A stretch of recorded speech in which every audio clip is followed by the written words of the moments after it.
நீ அவன் மனசை உடைக்கிறேன்னு பேசி அந்த பொண்ணை சாவடிச்சிட்டியாடா? ஆமாண்டா, அந்த வழியை தான் என்னால தாங்க முடியல. அவ அந்த கையெழுத்த போடும்போது அப்படியே கதறி கதறி என் கண்ணு முன்னாடியே அழுதாடா. எனக்கு வாழ்க்கைனா என்னன்னு சொல்லி கொடுத்தேன் என் கையில, எனக்கு பொறுப்புனா என்னன்னு சொல்லி கொடுத்தேன் என் கையில, என்ன ஒரு மறுபடியும் மனுஷனாக்கி எனக்கு ஒரு மறுஜென்மம் கொடுத்த என் கையில அப்படியே என் கண்ணு முன்னாடி கதறி கதறி அழுகும் போது என்னால அவனுக்கு ஒரு ஆறுதலா ஒரு வார்த்தை கூட சொல்ல முடியலடா. ஏய், அவளுக்காக நான் என் உசிரியா கொடுப்பேன்டா. ஆனா கடைசி வரைக்கும் அவளை என்னால ஒரு நாள் கூட சந்தோஷமா வச்சுக்க முடியலடா. கடைசியா நாடா கடைசி விவாகரத்து பத்திரங்கிறது சாதாரண பேப்பர், அவள் தான். அதுக்கும் புருஷன் பொண்டாட்டி மனசுக்கும் எந்த சம்மந்தமும் கிடையாது. டேய், நீ அழுவுறதுலேருந்தே தெரியுது கையில நீ எந்த அளவுக்கு லவ் பண்றேன்னு. அப்புறம் ஏன்டா இந்த மாதிரி நடிக்கிற? உன் வாழ்க்கையும் கெடுத்துக்கின்னு அவளையும் அழ விட்டுன்னு போடா. ஏஞ்சி போ, போய் முதல்ல அந்த டைவர்ஸ் பேப்பரை கிழிச்சு போடு, மற்றதெல்லாம் அப்புறம் பார்த்துக்கலாம். இல்லடா, கையில இழந்தது பெரிய வழியா இருந்தாலும் எங்க அக்கா சொன்னதான்டா கரெக்டு. கையில நல்ல பொண்ணுடா, அவன் நல்லா வாழணும்டா. நான் அழுதாலும் சரி செத்தாலும் சரி எனக்கு எல்லாம் முடிஞ்சு போச்சுடா. என் வாழ்க்கையே முடிஞ்சு போச்சுடா. என் கையில நானே தார வாத்துட்டேன்டா. அவளை நான் விட்டு கொடுக்குற தவிர வேற வழியே இல்லடா. இங்க பாரு பிரபா, ஒரு கெட்டவங்கிட்ட இருந்து ஒரு பொண்ணு டைவர்ஸ் கேட்டு விலகி போறான்னா அதுல ஒரு அர்த்தம் இருக்கு.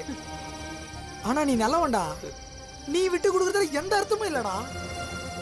டேய் குடுறா, இதுக்கு மேல இந்த விஷயத்துல நான் முடிவெடுக்கிறதுக்கு வேற எதுவுமே இல்லடா. எல்லாம் முடிஞ்சு போச்சுடா, முடிஞ்சு போச்சு. என் வாழ்க்கைய காலிடா, காலி. என்னடா பிரபா, டேய் விட்றா, என்னை தயவு செஞ்சு கொஞ்சம் தனியா விட்றா. நான் இப்படியே இருந்துடுறேன், இப்படியே இருந்தா அப்படியே செத்து போறேன்டா. என்ன தயவு செஞ்சு தனியா விட்றா. டேய், குடிச்சிட்டு அழுவுறதால எந்த பிரயோஜனமும் இல்லை. இப்போ நீ எவ்வளோ விட்டு கொடுத்துட்ட, ஆனா அவங்க அம்மா திரும்ப ஒரு கெட்டவனுக்கோ ஐயோகனுக்கோ கட்டி கொடுக்க மாட்டேங்க. என்னடா நிச்சயம்? ஏய், உன்ன மாதிரி ஒரு நல்லவன் அவளுக்கு கண்டிப்பா கிடைக்க மாட்டான்டா. நீ இல்லாத கையில் வாழ்க்கை நாசமா தான்டா போக போகுது. என்னடா சொன்ன? ஒரு பேச்சு கூட அப்படி சொல்லாத. அவன் நல்லா இருப்பா, நான் இல்லாத வாழ்க்கை நல்லா தான் இருக்கும். நீ வேணா பாரு கையில எவ்வளவு சந்தோஷமா வாழ போறான்னு. ஆனா ஒன்றா, உன்ன மாதிரி ஒரு நல்லவனையும் பார்க்கல, உன்ன மாதிரி ஒரு முட்டாளையும் பார்த்தது இல்லடா. என்ன வேற என்னடா பண்ண சொல்ற? வேற என்ன பண்ண சொல்ற? இங்க பாரு பிரபா, இப்பயும் சொல்றேன், கையில் வாழ்க்கை இன்னும் கூட உன் கையில தான் இருக்கு. அவ கூட சந்தோஷமா வாழ போறியா இல்ல அவ இல்லாம தனியா வாழ போறியா? அது நீ எடுக்கிற முடிவுல தான் இருக்குது. உனக்கு என்ன தோணுதா செய். இதுக்கு மேல நான் சொல்றதுக்கு ஒண்ணும் இல்லடா. கையில வேற என்ன பண்றதுன்னு எனக்கே தெரியல. கையில கரண்ட் கட் ஆயிடுச்சுமா? அக்கா, இப்பதானக்கா பார்த்தோம், அங்கெல்லாம் லைட் எரிஞ்சிட்டு இருந்துச்சு. சந்தியா, சந்தோஷ் வீட்ல இன்வெர்டர் இருக்கு, அதனால லைட் எரிஞ்சிருக்கும். என்னது, சந்தோஷ் வீடா? அப்ப இது யாரு வீடுடி? நீ அவனுக்கு யாரு? மாயா, தெரியாம தான் கேக்குறேன். இந்த வீட்ல என்ன நடக்குதுன்னு தெரிஞ்சுதான் இருக்கியா, இல்ல மானம் கெட்டு மரியாதை கெட்டு என்ன நடந்தாலும் நமக்கு என்னன்னு கண்டுக்காம இருக்கியா? என்ன சொல்ற? உண்மையை தாண்டி சொல்றோம். அவன் உனக்கு தாலி கட்டாம குழந்தைய கொடுத்திருக்கான், அது எவ்வளவு பெரிய தப்பு. அதையே நாம மன்னிச்சிட்டோம். அவன் பதிலுக்கு என்ன பண்ணணும்? செல்வி கொடுக்கிற மரியாதையில பாதியாவது உனக்கு கொடுக்கணும்ல. ஒரு புருஷன்னா அவன் உன்னை பொத்தி பொத்தி பாத்துக்க தேவையில்ல, ஆனா அவன் குழந்தைய நீ சுமக்கிறல்ல, அதுக்காவது மரியாதை கொடுக்கணும்ல. எப்படி இருந்தவ 2 வாரத்துல எப்படி ஆயிட்டான்னு பாருங்கக்கா. சொல்லாதடி, எரிச்சல் ஆகுது. இது வரைக்கும் உன்னை ஒரு செக்கப்காவது கூட்டிட்டு போயிருப்பானா? இல்ல நீ எப்படி இருக்கேன்னு ஒரு வார்த்தை தான் கேட்டிருப்பானா? சின்ன வயசுல இருந்து நீ மகாராணி மாதிரி வளர்ந்தத பார்த்தவன் தானே அவன். தயவு தாட்சண்யம் கூட காட்டாம உன்னை இப்படி கொடுமைப்படுத்துறான். அந்த செல்விய மடியில வச்சு தாங்குவானா? இவள ஒரு வேலைக்காரி மாதிரி இந்த குடோன்ல போட்டு சாவடிப்பானோ? இதெல்லாம் நினைச்சா தாண்டி பெத்த வயிறு பத்திக்கிட்டு எரியுது. வெளியே சொன்னா வெக்க கெடிச்ச. உன் வயித்துல அவன் புள்ளைய சுமந்துக்கிட்டு அவன் பக்கத்துல நீ இப்படி வாழறத பார்த்தா மத்தவங்க எல்லாம் நம்ம குடும்பத்தை பத்தி அசிங்கமா பேசுவாங்கடி. அவன் உன்னை நல்லா வாழ வச்சிருந்தா கூட பரவாயில்ல, அவன் உன்னை கேவலப்படுத்திட்டு இருக்காண்டி. அது உனக்கு புரியலையா? மாயா, அந்த செல்வி உன் மேல பரிதாபப்படுறான்னு நினைச்சிட்டு இருக்கியா? இல்லவே இல்ல. அவ உன்னை மறைமுகமா பழி வாங்குறா மாயா. நீ அவள ஒரு காலத்துல வேலைக்காரி மாதிரி நடத்தினல, அது அவ மறந்துருப்பான்னு நினைக்கிறியா? அதான் இல்ல. இப்ப உன்கிட்ட அவ அன்பா பேசி உன் மனச மாத்தி உன்னை காலடி செருப்பா நடத்திட்டு இருக்கா. எனக்கா? ஆமாண்டி, அவ உன்னை காலடி செருப்பா தான் நினைக்கிறா. ஏன்னா செருப்பா தானே வீட்டுக்கு வெளியில வைப்பாங்க. இப்ப நீயும் அவ வீட்டுக்கு வெளியில தானே இருக்க. ஒண்ணுமே இல்லாத செல்வி பஞ்சமெத்த ஏசி ரூமு, உனக்கு ஒரு ஓட்ட ஃபேன் கூட இல்லாத இந்த கேவலமான ரூமு. மாயா, அந்த செல்வி ரொம்ப நயவஞ்சகமா உன்னை பழி வாங்கிட்டு இருக்கா. நீயும் இழிச்ச வாய்த்தனமா அவளை நம்பி ஏமாந்துட்டு இருக்க. உனக்கு தங்க இடம் குடுக்கற மாதிரி கொடுத்துட்டு தினம் தினம் உன்னை அவமானப்படுத்திட்டு இருக்கா. நீயும் அதெல்லாம் உண்மையான அன்புன்னு செல்வி செல்வின்னு குழஞ்சிட்டு இருக்க. மாயா, கழுகு உயிரோட வச்சுதான் அதோட இறைய கொத்தி கொத்தி தின்னுமா. அந்த மாதிரிதான் அவ உனக்கு ஆறுதல் சொல்ற மாதிரி வந்து தினமும் நீ அழுவுறத பார்த்து ரசிக்கிறா.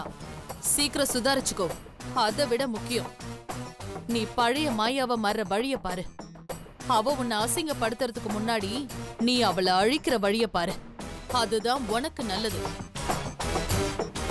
உனக்குன்னு இப்ப இருக்கிறதெல்லாம் உன் குழந்தை மட்டும்தான். எனக்கு என்னவோ உன்கிட்ட அவ அன்பா நடிக்கிறதுக்கு ஏதோ ஒரு தப்பான காரணம் இருக்கும்னு நினைக்கிறேன். ஆமா மாயா, எனக்கும் அதான் தோணுது. இதோ பாரு, அவ எது கொடுத்தாலும் உடனே சாப்பிட்றாத, பார்த்து சாப்பிடு. அவ குழந்தை தான் இந்த வீட்டோட ஒரே வாரிசா இருக்கணும்ன்றதுக்காக உனக்கு கொடுக்கற சாப்பாட்டுல விஷம் கலந்து கொடுத்தாலும் கொடுப்பா.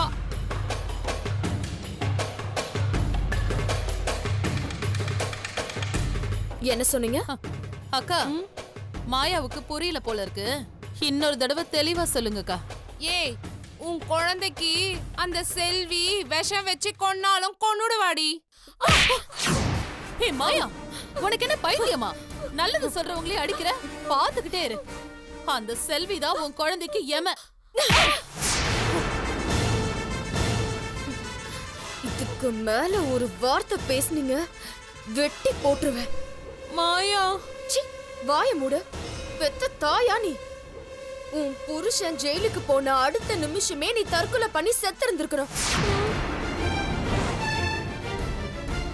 என்னால எந்த பிரயோஜனமும் இல்லைன்னு தெரிஞ்சதோ நீ என்ன நடு தெருல தள்ளி விட்டுட்ட. ஆனா செல்வி என்ன இந்த வீட்டுக்கு கூட்டிட்டு வந்து தங்கறதுக்கு இடம் கொடுத்து சாப்பாடு கொடுத்து என்னையும் என் குழந்தையும் பத்திரமா பாத்துட்டு இருக்கா. சந்தோஷ் வேணான்னு சொல்லியும் கெஞ்சி கூத்தாடி என்ன இங்க இருக்க வச்சிருக்கா. நீங்களாம் வேணா பிடிச்சவங்கன்னு தெரிஞ்சிருந்தோம் உங்களை மன்னிச்சு வளகாப்புக்கு கூப்பிட்டதே பெரிய விஷயம். ஏதோ போனா போதுன்னு வீட்டுக்குள்ள சேர்த்தா உங்க பழைய வேலைய திரும்பவும் காட்ட ஆரம்பிச்சிட்டீங்கல்ல.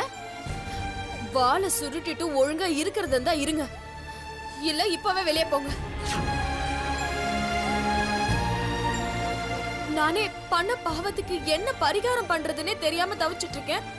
இதுல பழி வாங்குறதுக்கு வேற என்னை ஏத்தி விடுறீங்களா? தொலைச்சிடுவேன். நல்லா கேட்டுக்கோங்க, எனக்கு பொண்ணு பிறந்துச்சுன்னா என்ன பேரு வைப்பேன்னு தெரியுமா? செல்வி. பையன் பிறந்தா அவன் பேரு செல்வன். இதுக்கு மேல உங்க ரெண்டு பேர்ல யாராவது செல்விய பத்தி தப்பா பேசுனீங்கன்னா, ஏன் நினைச்சீங்கன்னா கூட நானே உங்களை கொன்னுடுவேன். அவங்க போடுற உப்பையே சாப்பிட்டுட்டு அவங்களுக்கே துரோகம் நினைப்பீங்களா? இனிமே அந்த கதையெல்லாம் இங்க நடக்காது, புரியுதா? ச்சே.